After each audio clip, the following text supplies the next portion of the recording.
Hi there, Smart Drivers. Rick with Smart Drive Test talking to you today about motorcycle tests. Yes, getting your license to ride a motorcycle now that it's spring and the roads are clearing up and a lot of people are thinking about getting out on their motorcycles. So stick around, we'll be right back with that information.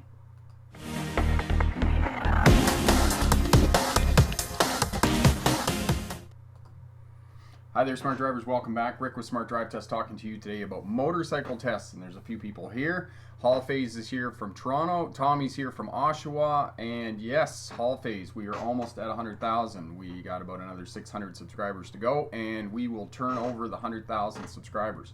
And that is awesome. In a couple of weeks, we're going to have a celebration of that. Excuse me. So, everything is available here. If you're tuning in, just tuning in, let us know where you're tuning from in the world and what class of license that you're going for as well. If you like what you see here on Smart Drive Test, be sure to hit that subscribe button, share around on social media, and as well leave a comment down in the comment section, because one of the leading Google experts on increasing traffic to your website said this year that likes and other shares and those types of things are not going to be working on social media anymore. It's all about comments. So Corey's here, Colin's here. Colin is Travel and Gaming. Corey is Bricks for Wheels. They are our moderators here on the Smart Drive Test channel. Keep out the bad people and the bad comments. As well, Super Chat is available. If you feel generous to give a donation, that would be lovely. We always appreciate those, and it helps us to keep the channel going and give you all the great information to be successful on passing your road test. And yes, I have a couple of marks still on my face from jiu-jitsu yesterday. The 20-year-olds were trying to have a go at me, and so yeah. But we're getting better here. The face is clearing up. Gameadelic is here. How are you? Steve from Toronto. Excellent. Tuning in for the motorcycle road test. And yes, awesome that it is now spring. And like I said, consider subscribing. Leave a comment for us down in the comment section, and I try to get to at least once 3 times a week to all the comments and answer those. So I will answer any questions that you have about getting your license and passing a road test. Tim, hello there. How are you? Awesome. So everybody is tuning in. Everybody's getting here, and that is really great. So just making sure I got everything going here on my other software to get the PowerPoint presentation up to talk about motorcycles. And one of the first things I'm going to talk about in terms of motorcycles is if you have any, hesitation, any anxiety, any doubt in your driving ability, one of the things that I'm really going to encourage you to do if you are pursuing your motorcycle license is to take a course for new drivers. It's going to give you a lot of information. It's going to give you a lot of skills and strategies and techniques that are going to keep you safe on the roadways, because motorcycle riders are one of the vulnerable road user groups. So essentially vulnerable road users on our roadways, pedestrians, cyclists, and motorcycle riders as well. You might add into that people on scooters, which tends to be people with mobility challenges. But motorcycle riders are definitely one of the vulnerable road user groups. You're 35 times more likely to be killed on a motorcycle as opposed to in a car. And for obvious reasons, there's simply no protection between you and the roadway, you and other vehicles and traffic and those types of things. So think about that. Think about strategies and those types of things, because I would argue that when you're getting a motorcycle license and when you're going to embark on riding a motorcycle, you have to be at a much higher level as a rider than you do as a driver, because it's not a matter of if you're going to crash, it's a matter of when you're going to crash and the severity of that crash, whether it's going to be fatal or whether you're going to survive that crash. And if you have skills and strategies and techniques in place, you have options. This is going to help you out to survive the crash and not be fatally injured, or not fatally injured, but fatal means that you're dead, so you don't have an injury. So that you're not killed, you're not injured, and you're not maimed in the crash. So that's what we're going to help you out with. So Siddhartha, Sid from Toronto, going for your M2 this summer. That's awesome. And Jonathan is here as well from New York City, and will definitely help you out. Jonathan's really good at the CDL questions and the car questions as well. So we're not just going to talk about motorcycles. We can talk about anybody who's going for a road test, anybody who's going for a license. And for those of you watching on the replay, definitely leave a comment down in the comment section there, and we'll help you out with that. And I'm going to try to stop moving into the frame here because my head goes out at the top of the camera here. Thanks for that, Corey, for sending out a tweet. And Cody, good to see you again talking motorcycles today, I see. Yes, for sure, Cody. And that's what we're going to do. So just bear with me here. We're going to move over to the PowerPoint presentation, and we'll get through that here. So, yes, there we go. All right, so motorcycles and the road test. And this is Smart Sunday number 86. It goes pretty quick here in terms of doing your road test. And you can see here one of the police motorcycles doing the slow speed maneuvers, the obstacle course, and this is part and parcel of a road test. You're going to have to demonstrate slow speed maneuvers. I hesitated there because I just heard rain on the roof, and it was perfectly sunny out, but it started raining. So that's what's going on here in terms of me hesitating. So yes, police officer on a motorcycle, riding a motorcycle in the obstacle course, and you can look up some of these on YouTube. Some of them are pretty spectacular. So, for those of you new to the channel, I am Rick August. I do have a PhD. I was a truck driver through most of the 1990s.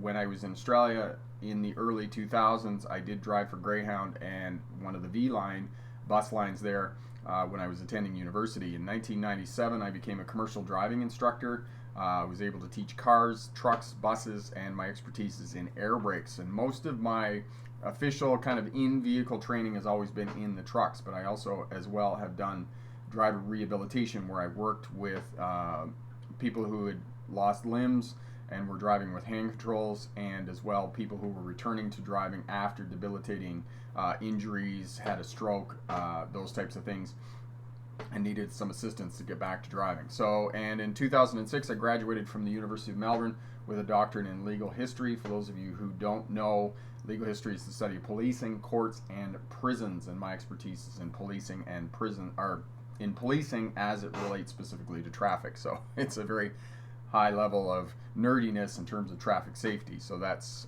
who I am in a nutshell there. So let's talk about motorcycles, and the first thing I want to talk to you about is what I talked about briefly in the prologue here, is that there's nothing between you, the roadway, there's nothing between you and another vehicle. It's going to be your body hitting that other vehicle, hitting the roadway and whatnot. So I'm going to ask you, what is the gear that you're wearing? And you can gear yourself up for not a lot of money. You don't need specific motorcycle accessories, helmets, and those types of things to be able to ride a motorcycle. You do need, obviously, a motorcycle helmet, but I'll just parlay that there. But you don't need motorcycle boots. You don't need motorcycle gloves. You don't even need a motorcycle jacket per se. But, you know, because if you're just getting started, all of this stuff can add up and be very expensive. I mean, I'm currently looking for a motorcycle helmet, and I mean, motorcycle helmets can range from anywhere from a couple $100s to $1,200 for a Shoei modular helmet. I mean, we're talking top of the line helmets. So it's very easy to get into tens of thousands of dollars, but you certainly need to think about what happens if I go down on the roadway while I'm riding my motorcycle. And I have seen people who have gone down on motorcycles, and it's called road rash when you go down on the pavement and you're not wearing sufficient protection, especially on your bum, because you do want to go down on your bum.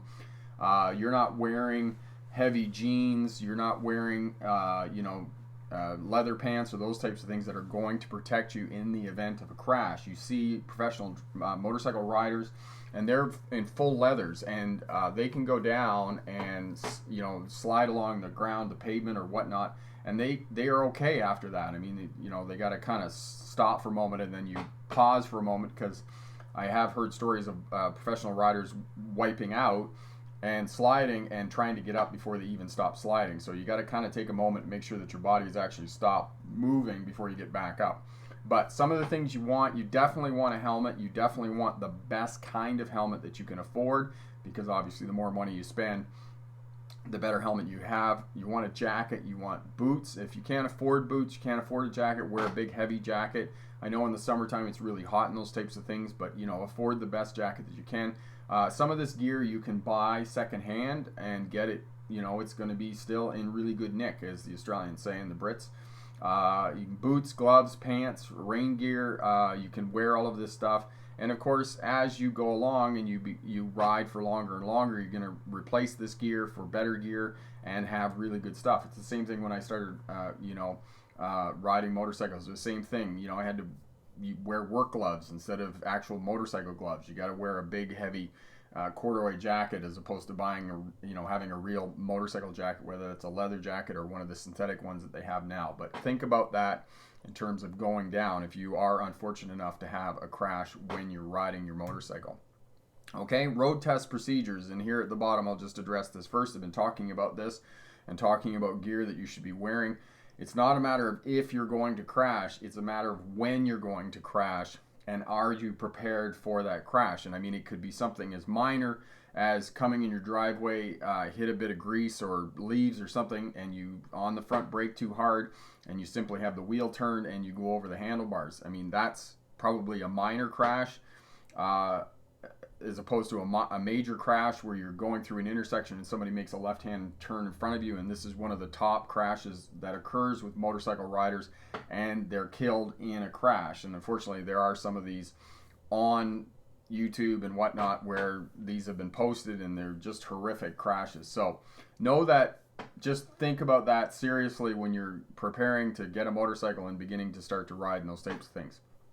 All right, so road test procedures. Know that for the purposes of a motorcycle test, you're going to be tested in a closed circuit area. Most of these test centers have a place set up with pylons, and you're going to be riding slowly in these different obstacle courses that they have for you. You're going to have to push the motorcycle. You're going to have to show that you can steer it and control it at slow speeds, and you're going to have to do slow speed maneuvers, which includes parking, pushing the motorcycle, doing counter steering and those types of things. And then you're going to have to do an on-road test to show that you can handle the motorcycle in traffic and position it correctly in the lane for making turns and for driving straight along a roadway so that you have maximum visibility. And that's the position, or that's the reason for riding to the left of the lane for those who drive on the right side of the road, and positioning to the right of the lane for those of you in the world that drive on the left side of the road.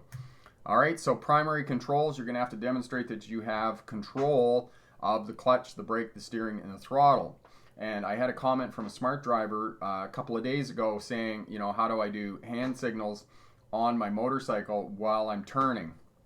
And I responded saying that if your motorcycle is that old that you do not have signals on it, in this day and age, I would not counsel you to take that motorcycle for your motorcycle road test.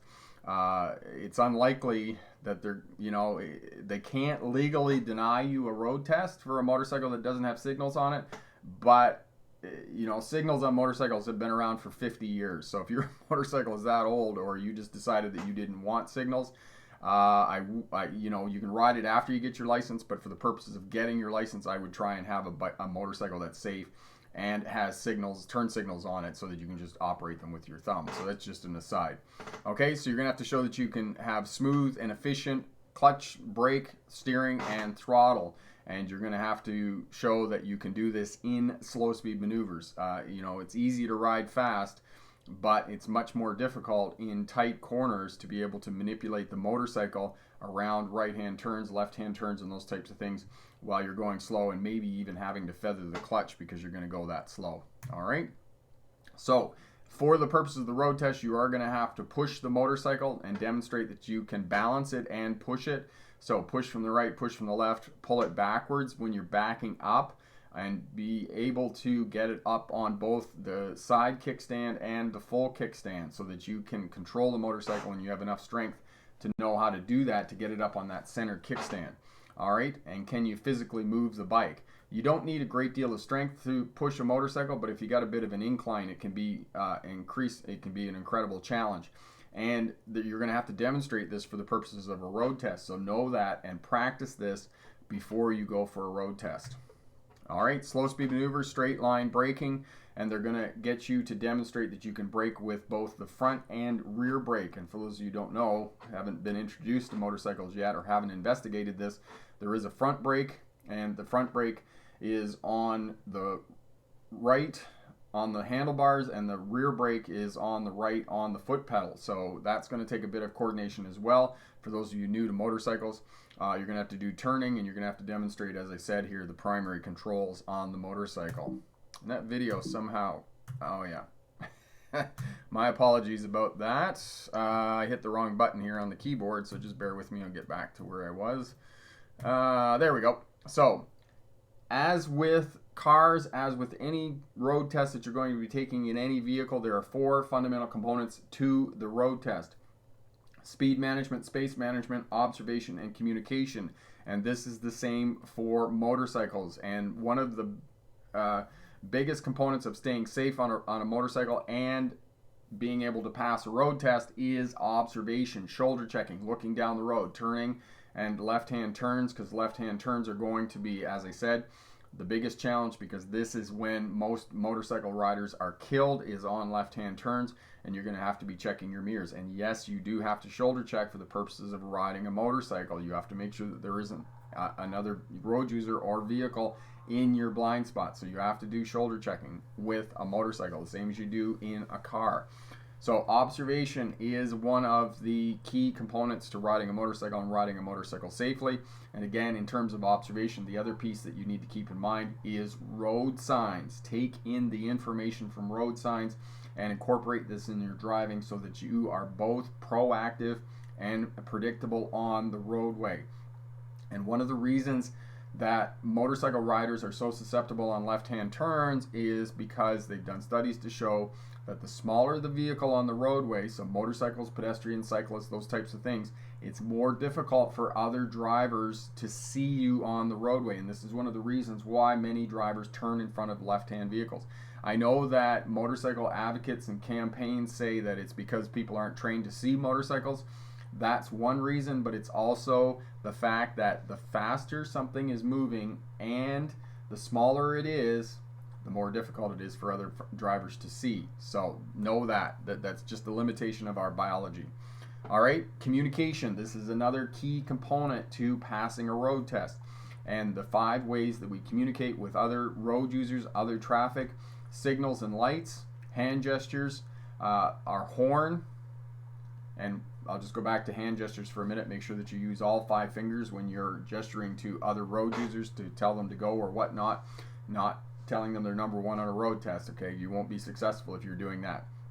And then finally, the position of your vehicle on the roadway. And the one that's not there that I just realized that the number 5 is eye contact. Get eye contact with other road users, especially if you're pulling out into an intersection and you're not sure what other road users are doing or what other drivers and riders are doing. Make sure that you get eye contact to indicate that you, in fact, are going to move out into the intersection. All right, so communication, as it says down there at the bottom, dovetails with observation for smart riding. And this is what you need to do to stay safe and make sure that when you do crash, that it's a minor crash, not a major crash. Space management, and I come back to this again and again in terms of crash analysis, in terms of riding safely, in terms of driving safely. It doesn't matter what vehicle you're in, or whether you're a cyclist or whether you're on a motorcycle or whatnot.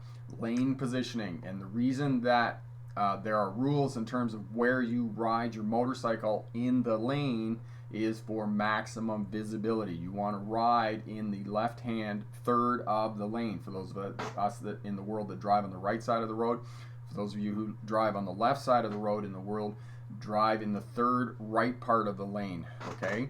But you kind of want to also get out of that rut where the cars are. There's 2 kind of ruts there, and you can see them kind of faintly there in this image with the dark patterns, because there's going to be grease and those types of things. And you don't want to drive in the center of the road, because that's where engines drop grease on the roadway. So you kind of want to figure out where the best place is and where the best traction is for you on your motorcycle. Okay, stopping in traffic, stop back so you can see, approximately 1 motorcycle length. Oftentimes it's so you can see the tires in front of you making clear contact with the pavement. You want to be back at least 1 vehicle length. Don't get near anything. Again, space management is the fundamentals of defensive driving and good riding, because if you're not near anything, it's less likely that you're going to hit anything. So treat other motorcycles like cars, other road users, those types of things. Have a good following distance, 3-4 seconds, because the other difference between riding a motorcycle and driving a car is that you have much faster reaction time in a motorcycle. So if you have a bigger following distance, you are compensating for other drivers who may not react as fast as you do. As well, you got much better acceleration, and in some states like California and other places, they're going to do something called lane splitting, where the traffic is stopped at the intersection. And make sure that you check that for the purposes of your road test, because you may not be able to do that on a road test. I know here in British Columbia and most places in Canada, you cannot do lane splitting. Okay, and if you do that on a road test, you're not going to be successful. All right, we talk a little bit more about that in the question and answer after the presentation. Okay, on test day, and you can see this person here riding their motorcycle. This was in Victoria, and it was absolutely pouring rain when I went past them in the buggy. Know that it may rain on your test day. You either need to cancel your road test, or you need to go and do your road test in the rain, or when there's drizzle and there's a lot of precipitation and the roadways could potentially be slippery. And just speaking of that, just off topic from passing a road test on a motorcycle, this time of year, as they're cleaning up the streets from all the sand that they put on down during the winter time, make sure that you're not leaned over going down around a corner, because there may be gravel on the roadway and those types of things, and it could potentially cause you to lose traction and go into and lose control of the bike. So make sure that you're scanning the road surface as well. And this is one of the other advanced riding skills that you need, is to be able to scan the road surface and know what's going on with the road surface, whether they've done construction, they've grooved it all out. They've got metal plates down on the roadway, which are incredibly slippery for motorcycles. So these types of things. So make sure that you're practicing in the rain. Make sure that you have a visor or goggles or something like that, because, at 30 miles an hour, 40 miles an hour on a motorcycle, 60 or 70 kilometers an hour, that rain is incredibly piercing in your face and can really cause distraction. So know that as well, and that you have the right gear in case it does rain on road test day. All right, so good luck in your road test, and remember, pick the best answer, not necessarily the right answer. So if you have any questions at all, we can answer those in question and answer as well. We can leave a comment down in the comment section for those of you on the replay and whatnot, and we'll answer those for you. All right, so we're heading back over here. Just bear with me for a second, and we'll answer any questions that you have.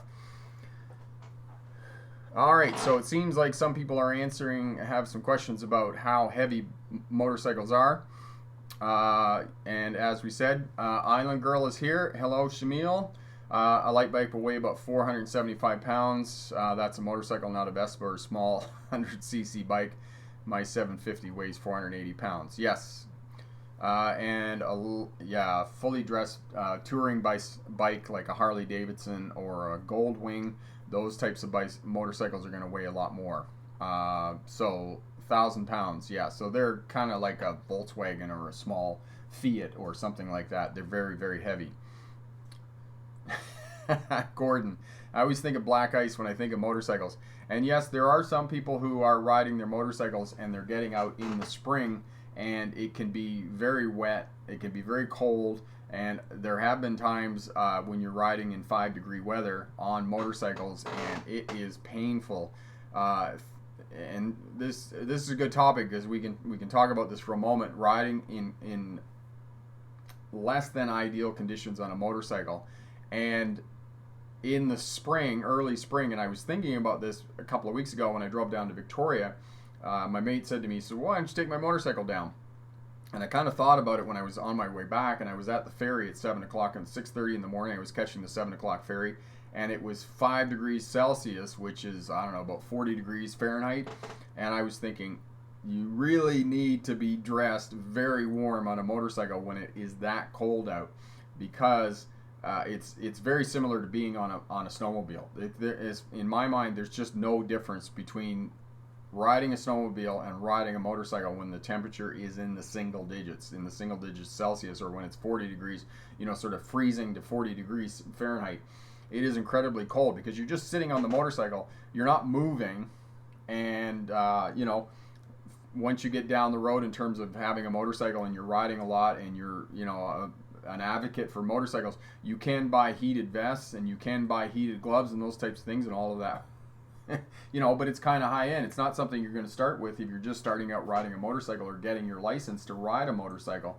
So when I used to ride my motorcycle and I would ride it in the early spring and it was cold out, I'd put a snowmobile suit on, and I put my snowmobile suit on. I put all the same gear on for riding a snowmobile as I would riding a bike, because it's very easy to get hypothermia. And some years ago, I was in Australia, and it was my wife, and it was our anniversary in the early spring, and I went down and rented a motorcycle, and we went out for a ride and went away for the weekend. But it was 8 degrees Celsius and about 42 degrees Fahrenheit. And we almost froze to death because we did not have the proper gear to be on that motorcycle. We didn't have balaclavas, mitts, and gloves and those types of things. We were not dressed right. And I remember how cold I was. It was really, really cold. So think about that if you're riding in weather that's not ideal. Okay. Hall phase. Can you ride motorcycles in very cold conditions? You can, but it's not ideal. Okay, so lighter bikes versus heavier bikes. Yes, and this is the other question that you need to ask yourself if you're going to go out and buy a motorcycle. What kind of motorcycle do you want? There are many, many different kinds of motorcycles. Touring motorcycles, sports motorcycles, enduros, adventure bikes, all kinds of different things. So there's many different kinds of motorcycles. How big do you want it? Do you want a 600cc? Do you want a 1000cc? A 1000cc motorcycle is a big motorcycle to start with. It's certainly not something that you want to start with. I would recommend to somebody to not start with anything bigger than a 600cc engine if you're just starting out, because when you're starting out, that can be a lot of motorcycle. And as S. James says here, heavy bikes are a lot nicer on the highway, more comfortable. Light bikes can be moved by wind, gusts, and that such a thing. And definitely they can, because when I started riding some years ago, I had a 350. Which probably didn't weigh 450 pounds. And on highways and freeways, it was pretty tough to hang on to, especially when you had gusts of wind coming off trucks and those types of things. So that can be a challenge as well in terms of riding a motorcycle. The other thing about riding motorcycles is that you probably want to get something that you can have a windshield on, because I'll tell you, even if you have a small windshield on the front, just that breaking that wind is going to reduce fatigue. I mean, if you're not riding outside of the cities and not doing a lot of highway driving, that's okay. But believe me, I've been on motorcycles that do not have windshields, and when you're riding down the road at 100 kilometers an hour, 60 miles an hour, and you have that wind pushing against your body all the time, it can be very fatiguing. It can be very tiring. So you want to think about that as well. Can you get a motorcycle that has a windshield on it, something that's big enough? And the other thing about having a windshield on a motorcycle is that you're probably going to need something that's a 500cc engine, because if you say, for example, you have a passenger on your motorcycle and you have a windshield and you're pushing the windshield, 500cc is about what you need to be able to push your windshield and have a passenger and still have a little oomph in the motorcycle. So that's something else that you're going to want to consider as well if you're purchasing a new motorcycle for the purposes of going for road tests and enjoying riding your motorcycle. Jonathan, can affect your driving when holding onto the handles. Keep a firm grip on the handles, just like when you feel wind blowing on your car. Keep a firm grip on the steering wheel. Yep. And Hall phase, can you do a video on different types of motorbikes, like sport bikes and touring bikes? Yeah, Hall phase, we can probably work on something like that. The easiest part would be to go to a motorcycle dealership and talk to them and have them sort of do an interview about different types of bikes and what people might consider in those types of things. And it's a matter of, personal preference and whatnot, whether you want, a sport bike, which, are not comfortable for long rides. It depends on what kind of riding you're doing, right? You want a touring bike, you want something that's, the newer bikes, I don't know what the name is, it just escapes me for the moment, but, it depends really what you want in terms of motorcycles and what kind of riding you're going to be doing. If you're just going to be scooting around town and those types of things, then small motorcycle 500cc is probably going to be all you need. So it kind of depends on what kind of riding you're going to be doing. It depends whether you are a dirt bike rider or you want to do some adventure riding or those types of things, that's all available to you as well in terms of different motorcycles. So lots of considerations in terms of riding a motorcycle, buying a motorcycle, buying clothes and equipment, and it definitely is probably not something you want to consider in terms of your first vehicle. In my day and age, yes, it was my first vehicle, was a motorcycle, and it was, as I said, it wasn't ideal when it was cold out, for sure, because you got to wear a lot of extra clothing and those types of things, and the carrying capacity on motorcycles is not very great. You can get saddlebags and those types of things for your motorcycles, but again, it's still limited in terms of the amount of gear, and you know, you can't go to the grocery store and buy a lot of groceries on your motorcycle. So so think about that as well. And then of course, you know, you got to take your motorcycle, you want to take passengers on your vehicle, you want to take your girlfriend out for a date and those types of things. Something else to consider as well. Okay, Jonathan, I wanted to ask you, can you do a video about doing a pre-trip on a school bus, skills test and the driving part of the road test on a school bus, and help those get their Class B license? Yes, we can certainly put that on the list.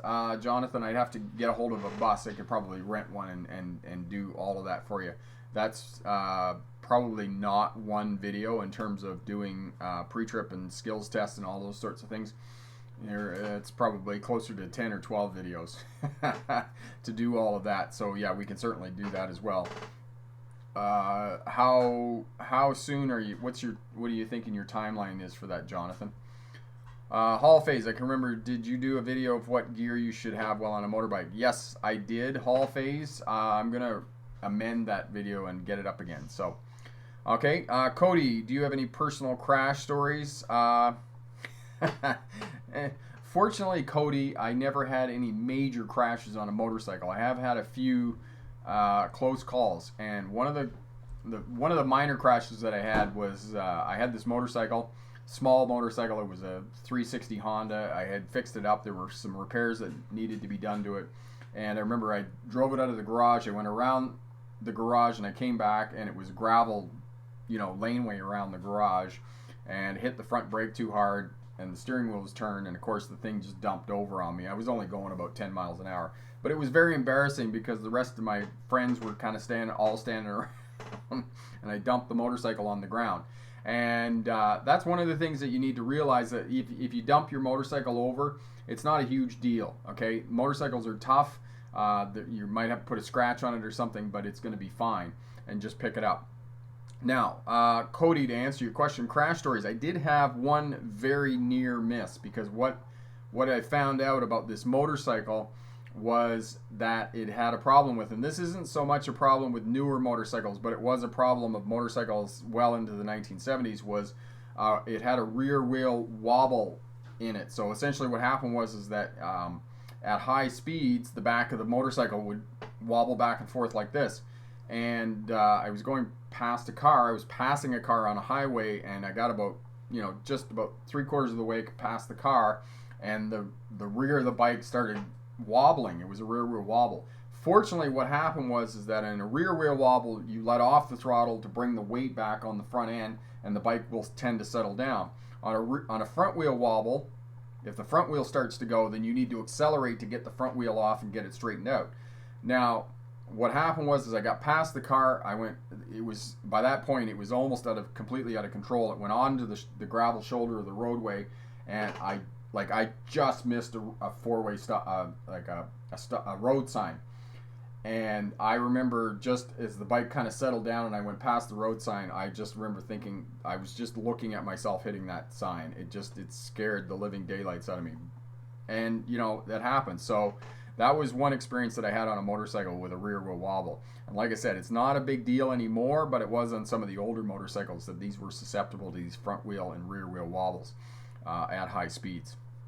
Okay, Gordon, from a more criminological perspective, motorbikes always seem to be associated with a particularly aggressive tribal subculture. How did this come about? Well, interesting question, Gordon, and we could have a long discussion about that. And yes, it certainly seems to be associated. Motorcycles tend to be associated with aggressive, masculine subculture. It's certainly associated with Hell's Angels, riding Harley Davidson, those types of things. And I mean, if you look at the history of Harley Davidson, I mean, it's an incredible subculture in terms of Harley Davidsons. It's like, you know, ride to live and live to ride sort of thing, and that, you know, they have this whole subculture that you belong, you only buy Harley Davidson stuff. So it's definitely very interesting, but I think it has a lot to do with the fact that it's, you know, you're skirting death, you're challenging death, because you're 35 times more likely to be killed on a motorcycle. And this is the reason why a lot of people don't ride motorcycles, because they know that they're susceptible to being fatally injured. There's no good crash on a motorcycle. So interesting question, and we can certainly talk more about that. James, Rick is right. If you were doing any touring or long distance on the highway, you want to buy a bike that suits that kind of travel, larger engine, windscreen, storage, etc. Yes, indeed. And for me personally, I want a motorcycle that's got a windshield, because let me tell you, a couple hours on a motorcycle with wind pushing at you at 60 miles an hour, 100 kilometers an hour, it really wears you out. It really wears you out. Epic, good tips, Rick. And here in the state of New Jersey, there's an engine size restriction for motorcycle road test, 231cc and below, restricted motorcycle license. But above 231 it's a restricted license. Yes, and that's really good information, Epic. And that is certainly, for those of you considering getting a motorcycle license, make sure that you know that you're going to go into a graduated licensing program. It's the same as cars. You're going to have a learner's license for a certain period of time. You're going to have to ride with a veteran driver. There's going to be restrictions on your driving. So take note of all of that. And as well, what Epic just pointed out here, there are going to be restrictions on your license depending on the size of the motorcycle, whether it's 231cc and below or whether it's above that. Okay, so 231 and cc is kind of Vespas, small kind of, you know, those little scooter bikes that you ride around town and whatnot. But know that you check into all those restrictions for the state or province that you're going to be going for your road test. Okay, Blue Rage, not a question, but would like to say that I really enjoy your content. Found this channel because of online driver's ed course. Really informative and useful for me right now. And excellent, Blue Rage. We're really happy to hear that we could help you out. And thank you for your endorsement. That's incredible. And welcome to the Smart Drive Test community. If you have any questions at all, leave us a comment, and like I said, I get back to those 3 or 4 times a week and try to answer all people's questions and comments here and help them out as best I can. Okay. All right. Hall phase. I don't understand why people only wear helmets when riding. Yeah, there's a good question, but it's not something I'm going to pause. I'm not going to venture into. If you skid, your skid is going to get ripped off at least, and that's going to hurt for a very long time. Yes, it is, Jonathan, and even you may never recover from that. It really kind of depends on what kind of pavement you go down on. Some of those interstates that have concrete, some of the highways in the U.S. that are made of concrete, if you go down on that and you're just wearing a pair of shorts and flip-flops, I cringe. Okay, I actually never had a rear wheel wobble on the highway, but I've had a few tire slides out that I was able to hang on. They are unnerving for sure. Yes, they are. S. James, that rear wobble, I can still visualize in my head to this day, and this was decades ago that this happened. Because I was young at the time. I was like 18, and I can still see that signpost just going past me. And because I remember seeing the signpost, and it was probably 100 feet away from me, and I'm thinking I'm gonna hit that. And you know, you just have that moment where time freezes, and you just see yourself hitting that signpost and just like going off the bike. And I was just thinking, you know, I'm gonna be really broken. Because I was probably doing 65, 70 mile an hour because I was passing a car at the time. So, I can still kind of bristle on all of that. Hall phase, you're going to lose your skin. Yes, you are if you do slide. And hall phase, just on that note, if you go down on a motorcycle, the objective when you crash is that, A, you've got the right protective gear on, so you're wearing full leathers. Right? You go down, and ideally what you want to do is you want to get the motorcycle between you and whatever you're going to hit. So you want to try and get your feet on the seat of the motorcycle. Now that can be a bit more challenging than what you think, especially if you're going around a corner and the bike doesn't slide out, because there's 2 kinds of losing control. One is the bike lays down and just slides straight out. The other one is that the bike catches something, like you snap the chain, or the chain will jam up in the back wheel, and instead of the bike laying down and then sliding out, the bike will flip over and throw you. So that's the worst of the two. But if you do lay down and slide, basically what's going to happen is think of the roadway like sandpaper, like really coarse sandpaper. It's just going to pull the skin off you. So if you're not wearing protective clothing, you're not wearing body armor, you're not wearing leathers, it's just going to start stripping that off, and it's going to start pulling your skin off, and it's pretty ugly. I mean, you could probably Google some images of people who have road rash. It's called road rash, and it is just awful. So know that as well, okay? And for those people who are, riding their bike in the summertime, and it's like, oh, I'm just nipping down to the convenience store to get some cigarettes, and they jump on the bike, they throw their helmet on, they got a t-shirt and a pair of shorts and a flip-flops. I've seen people that has happened, and if that happens, that's often when you get caught out, when the bike goes down, and you can receive a lot of damage, okay? So even if you're going down, at least, minimum boots, jacket, helmet, minimum, and jeans is my recommendation. Okay, Hall Phase. How much money do the government steal from you if you own a motorcycle? Hall Phase, I'm not sure the government steals money from you. There are taxes, applicable taxes for sure.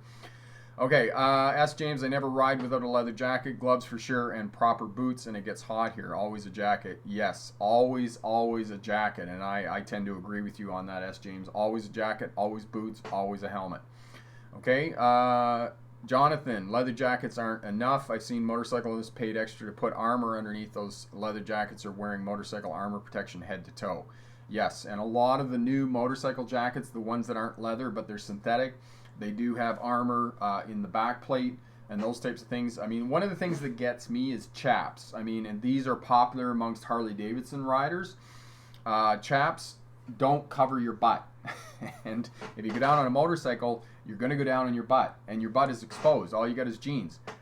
So I don't advocate chaps for a motorcycle. I mean, they look cool and those types of things, and they certainly do break the wind. But if you're going to take the time to put chaps on, I would encourage you to take the time to actually get motorcycle pants that are going to save your butt, because you want to go down on your butt. Okay, Gordon, yes, motorcycles of the Hells Angels variety certainly form the basis of their gang culture, but is this criminally sparked by motorcycles, or are these vehicles just used to represent a symbol of power? Gordon, I would definitely argue that yes, indeed, it is a symbol of power. The motorcycle has taken that on, and people, who have a high skill on motorcycles, you think of, trick riders and those types of things, it certainly is, there is some power. I mean, this is definitely an interesting question. I mean, you're getting me kind of excited about talking about all this, but it's a little bit off topic in terms of what we're talking about for motorcycles and getting a motorcycle license. Okay, Jonathan, talking about motorcyclists having their skin torn because they wear no protection makes me hesitate to even Google it. Yeah, Jonathan, you might want to hesitate, because it's not pretty. It is not pretty at all. There are some really awful injuries, and they're not only are they awful injuries, but they're injuries that don't heal well. I mean, if you see a motorcycle rider who has gone down on a motorcycle and was not wearing proper protection, road rash is something awful that just does not repair itself well. Hall Phase, is armor like a metal plate like thing? It's Hall Phase. It's not metal. It can be either heavy plastic, or it can be carbon fiber. Is I think the two materials. Somebody else, one of the other smart drivers, may be able to correct me on that. But it's either heavy plastic or it's going to be carbon fiber. It's something that you want fairly light, because you don't want to be adding a lot of weight to your clothing that you're going to be wearing. But some of the leather jackets that you can buy, they're really thick. Like they're probably 2 or 3 centimeters thick in places, and they're quite heavy as well. Okay. Ask James, pro tip: whenever you go down at a slow speed, the hands go out first to break the fall. I got hit last year at slow speed turn, and the first thing that I hit the ground was my left hand. Yes, and unfortunately what happens then when you go down on your hands is that you break your wrists, because your wrists, it only takes 6 or 7 pounds to break the wrists. So that's another thing, is that you try not to go down on your wrists.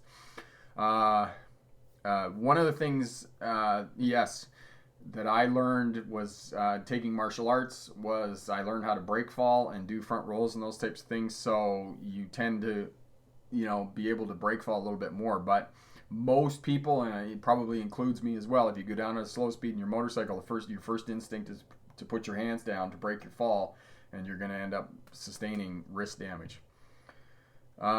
Okay, Jonathan, some are metal. I think mostly are hard rubber, I believe. Yeah, so the hard rubber is another material that potentially could use. And the other one I was thinking of, Kevlar, exactly what S. James says here, that it could be Kevlar. My leather gloves saved my hands. As a hand slide across the pavement, I would have had a very nasty street burn on my left hand without the glove, and it wasn't a fast speed. Yes. So absolutely wearing gloves when you're riding your motorcycle can protect your hands because gravel, even the little bit of couple of stones on the surface of the pavement is really going to tear at your hands and those types of things. Hall Phase, can you do an extra hour of this stream? I'm very insistent on this topic. Hall Phase, actually, unfortunately, I have a meeting after this, so I got to wrap it up at the top of the hour here and carry on with my other meeting. But we can certainly talk about this if you have any questions at all in the topics and whatnot, and if there's enough interest in the topic on doing motorcycles, I can certainly do another live stream. We can certainly talk about it more, riding motorcycles and those types of things, because obviously there's riding in adverse weather, riding in rain. And this is another reason I advocate a windshield, because I have ridden in rains with an open face helmet with just a visor on it, and I'll tell you, just at 60 miles an hour with the rain hitting it's like pins poking into your face. And this is the other reason that I advocate windshields on motorcycles, that you get a motorcycle that has enough engine capacity that can push a windshield, because that's really going to help you out in terms of, reducing fatigue when you're riding for long distances, keeping you safe, keeping you comfortable on the motorcycle. And this is one of the things that when you first start riding and you're riding in the rain, you're just going to go out and buy some inexpensive rain gear, whatever you can buy, the yellow slicker that you get with the pants and the jacket. The problem with this, for anybody who does outdoor activities, that if you stick rubber on your body, you're going to sweat as much inside of it as you are getting wet from the outside. So you get off the bike and you're soaked because you just sweat because it doesn't breathe. So you want to buy something that's Gore-Tex and those types of things that's going to breathe, but at the same time is going to keep you dry when you're riding your motorcycle. So this is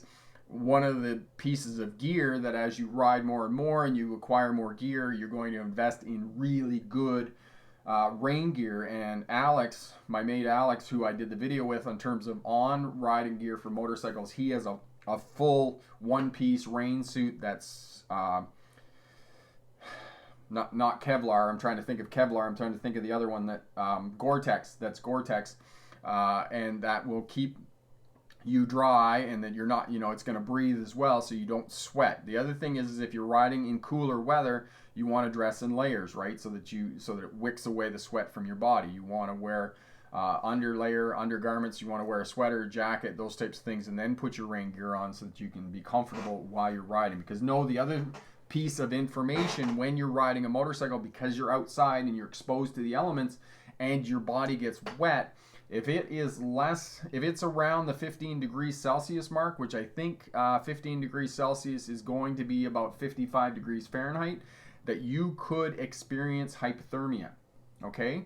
A lot of people don't realize that. People think that if you get hypothermia, it has to be like sub-zero temperatures, it has to be around freezing. That is simply not true. If you've got water, if it's raining and it's 15 degrees or 55 degrees Celsius, or 55 degrees Fahrenheit rather, on a motorcycle, you could potentially experience hypothermia. So know that as well and be prepared for that in terms of riding in adverse weather conditions on a motorcycle. And again, this is another reason I come back to the windshield on a motorcycle. It's going to break that wind and it's going to keep you warmer and help you out. All right. Hall Phase, can you install a windshield on most motorcycles? Yes, you can install a windshield on most motorcycles. And most of the bigger ones, anything kind of over a 500cc is going to come equipped with a windshield rather. Gordon, the criminal element of motorcycles just seems to fascinate me due to road contention between cars and even non-gang related motorcyclists. Me on the topic, Hells Angels or Weekend Warrior will still get injured just the same. And that's very true, Gordon. And that is an excellent point, is that a lot of drivers, kind of like cyclists, even people on bicycles, other drivers tend to have animosity towards motorcycles and towards bicycle riders. I know, because I've ridden bicycles for a long time. Not so much with motorcycles, but I do know a lot about motorcycles. That, you know, drivers have animosity, and there is some tension between them and other road users. Okay? Bricks for Wheels. How good is the fuel efficiency on motorcycles generally? Generally, it tends to be pretty good. Of course, it's going to be a lot better. James might be able to answer that a little bit better. What kind of fuel economy do you get on your motorcycle there? Danny, getting a full face mask with speakers is the best thing I ever bought. And yes, Danny, that's one of the things that I'm trying to figure out right now, is a full face helmet and wiring it up for a microphone and a camera. So yes, that with speakers is definitely something that can help you out. And, you know, if you're riding with, and just on that note, if you're riding with other riders, one of the things you might want to consider is some sort of comm system so that you can talk back and forth, because it's pretty tough to talk to other people in a full face motorcycle helmet, especially when you're riding down the highway. So you want some way to communicate with other people. And especially if you have a passenger on the back, you're not going to be yelling at each other back and forth. It certainly helps out. However, I put premium in my bike, so it's not cheap fuel. Okay, Danny, can you use a trike to take a test, or you have to have a two-wheel motorcycle? Danny, if you're going to take a motorcycle license, and I would not recommend you take a trike for a motorcycle license test. I would suggest that you get a sort of a modern motorcycle that has all the, you know, brakes, clutch, signals and lights and those types of things. Take that, and then after you get your license, then ride your trike. I wouldn't recommend it for taking your road test. So for anybody who's got a motorcycle that's tricked out, you got monkey bars on it and those types of things, I wouldn't recommend you take that down for your road test. Or you got your chopper out in the backyard that you've been working on for 10 years. I wouldn't recommend you take that for your motorcycle license test. Go and rent a motorcycle or borrow your mate's motorcycle. Take your test, and then after that you can pull the chopper out of the garage and ride it, okay? Jiu-jitsu, yes, Michael. Yeah, that's what's going on with the face, is the jiu-jitsu. I had the 20-year-olds have a go at me yesterday. Yeah, so one of them was trying to smother me. He got me right here under the lip here. Yeah, so that's what's going on. Okay, James, I never heard of anyone taking a trike for a test. Don't see a lot of trikes where I live. Yeah, there's not a lot of trikes, but what I'm beginning to see a lot of now is the reverse trikes. I'm not even sure what they're called. I know they have a name for it, but they're the ones where they have the two wheels on, the two steer tires on the front, and the single tire on the back. And those are popular with older people who have knee injuries and can't hold the bike up. So they're quite popular with the baby boomers who are having physical impairments and physical challenges rather, and not able to ride these motorcycles. So those are becoming quite popular. I think if you did have one of those as opposed to a conventional trike, you might be able to take that down for a road test. Okay.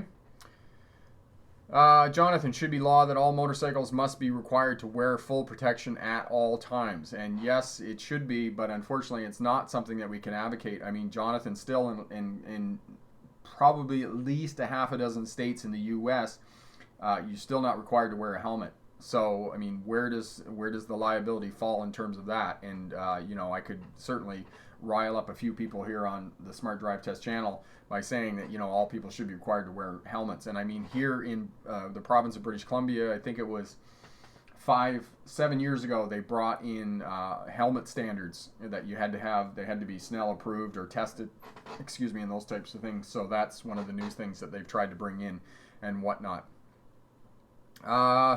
Hall phase, can I expect more motorbike videos? Yes, there will be more motorcycle videos. I have access to a motorcycle. I'm just working on a helmet. And question for the smart drivers. I was in looking for helmets the other day. As I said, one of the helmets that I was looking at was the Shoei Modular, which I don't think I'm going to buy because it's a $1,200 helmet.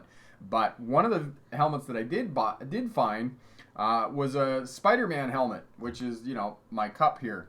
There we go, Spider-Man. I'll get my finger off his eye. There we go, Spider-Man. And they had a Spider-Man motorcycle helmet, and I was thinking about buying that. So what are your thoughts on me getting a motorcycle helmet that's the Spider-Man motorcycle helmet? Just leave me a comment down there. And for those of you watching on the replay, by all means, chip in on this unofficial survey about whether I should get a motorcycle helmet that's Spider-Man to do my videos with. All right, so we're just wrapping up. We're getting near the end here, so I'm just going to wrap up here, answer a couple more questions, and then I'll wrap up. Hall phase in Ontario, you do need at least a helmet to legally ride your bike. Yes, you do. And as I just go back to what James said, if you're riding a motorcycle, the minimum gear that I would advocate you be riding your motorcycle with is helmet, gloves, jacket, boots, okay, and jeans. Of course, you want some pants on. James says I should get a Wonder Woman helmet. That would be funny. But she doesn't really wear a helmet. Doesn't really wear a mask. But anyway. Gordon, I recall being behind a motorcyclist who was using body language to indicate due to his indicator not working. I felt intimidated for him.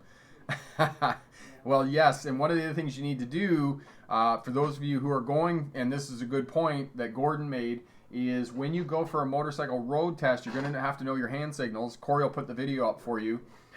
So know that you're going to have to know your hand signals, right? This is left. This is right. No, this is right. This is left. This is slow down or stop. Okay, I had a little brain cramp there for a moment. So, okay. Blue Rage, Rick Parker, the best superhero who saves the world with his motorcycle. There we go.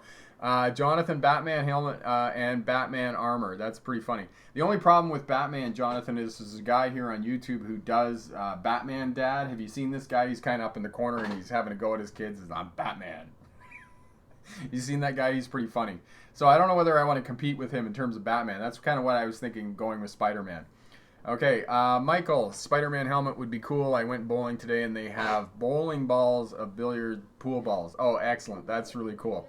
Okay, so we're just going to wrap up here. So congratulations to everybody that's passed a road test in the last couple of weeks. Good luck to those of you who have a road test coming up in the next week or two. And by all means, for everybody tuning in on the channel, leave your comments down in the comment section here about the Spider-Man helmet, the motorcycle helmet for doing the videos on motorcycles. And within the next couple of weeks, we're going to be having the 100,000K party. And we'll have a big celebration on that because the channel is going to turn over 100,000 subscribers. So there'll be the unofficial celebration, and then there'll be the official celebration when I get my plaque from YouTube, because you get a plaque at 100,000 subscribers. So we're looking forward to that. And again, congratulations to everybody who passed a road test in the last couple of weeks. Thank you everybody for contributing to this topic. It's had some great, interesting questions here about motorcycles, gear, and the culture of riding motorcycles and kind of its association with hyper-masculinity and criminality, so to speak, which is interesting. So thank you everybody for just a really awesome discussion around motorcycles and those types of things. So I wish you all the best. Good luck in your road test, and remember, pick the best answer, not necessarily the right answer. Have a great day. Bye now.